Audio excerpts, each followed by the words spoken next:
June 4, 2022, dalawang magpinsang Chinoy o Filipino-Chinese ang dinukot sa Tondo, Maynila. Yung dalawang magpinsan, on the way sila sa isang customer nila. Galing sila sa isang customer nila nung nakidnap sila, no? Ayon sa Philippine National Police Anti-Kidnapping Group o PNP-AKG, mula Maynila ay dinala ang dalawang biktima sa isang liblib na lugar sa Laguna. Talaga shock na shock kami nung nakidnap yung dalawang magpinsan na batang-bata pa, no? Businessman. 100 milyong piso raw ang hiningi ng kidnappers kapalit ng kalayaan ng magpinsan. Ang pamilya ng mga biktima umaray sa laki ng halaga. Matapos ang mahigit 10 araw, June 15, 2022, matagumpay na na-rescue ng PNP-AKG ang dalawang kidnap victim, pero ang mga suspect mabilis na nakatakas. They were rescued actually sa tulong ng mga kapulisan natin sa local and with our anti-kidnapping group. Naging joint effort to, ano. Pero bago pa makapuslit, naplakakan ng mga pulis ang getaway vehicle ng mga kidnapper. Sa bayan ng Pililla sa Rizal, nagkaengkwentro ang mga pulis at ang grupo ng mga kidnapper. On the part of the group, yung Kidnap for Ransom group, sa Madriaga group, dalawa ang namatay sa kanila.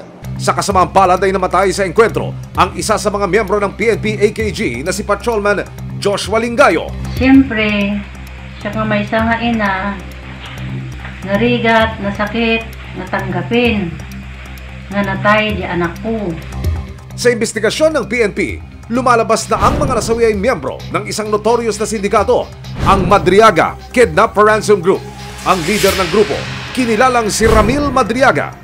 Paano nyo ika-classify ito, sir? Well, they are notorious. In fact, pag tingnan mo yung history nila, they already served their yung previous actions nila, criminal acts nila. And then again, bumalik sila. So, talagang notorious.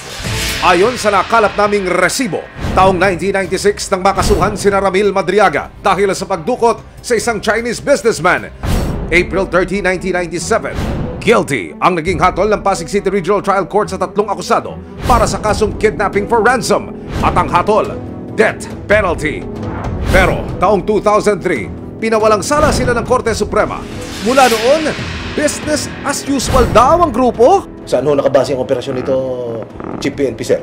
Based on our intelligence report, lumalabas po, nakakarating pa sila sa Pangasinan and Region 3, 4A, and 4B, and also in NCR.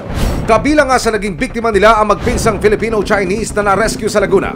Kaugnay nito, sinampahan ng kasong kidnapping sina Ramil Madriaga, Ronald Alivio, Jaime Patano, Ervin Bernados at Richard Babagay. Ayon pa sa PNP, plano na naman daw mambiktima ng grupo.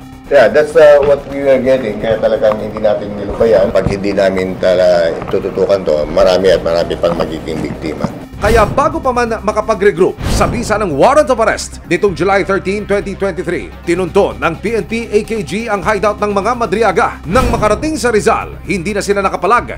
Isa-isa ng inaresto ng PNP-AKG ang 5 suspect na sina Ramil Madriaga, Ronald Alivio, Jaime Patano, Ervin Bernados at Richard Babagay.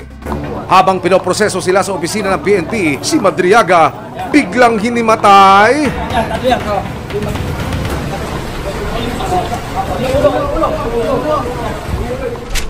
Susunod!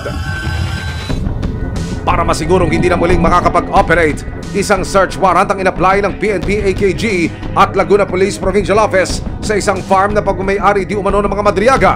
Dahil sa loob daw ng farm, ang mga nakatanim, sari-saring armas.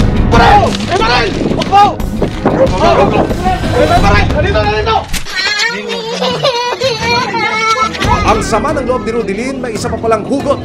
Ang ex niya kasing si Charlon, hindi raw sumusunod sa napagkasundo ang sustento. Kung saan-saan sila pumupunta ng babae niya. May trabaho ako, oo, pero yung tipong ako lang yung nag-aalaga, ako lang yung nag-aasikaso ng anak ko. May ebidensya, resibo, walang lusot ang may retraso.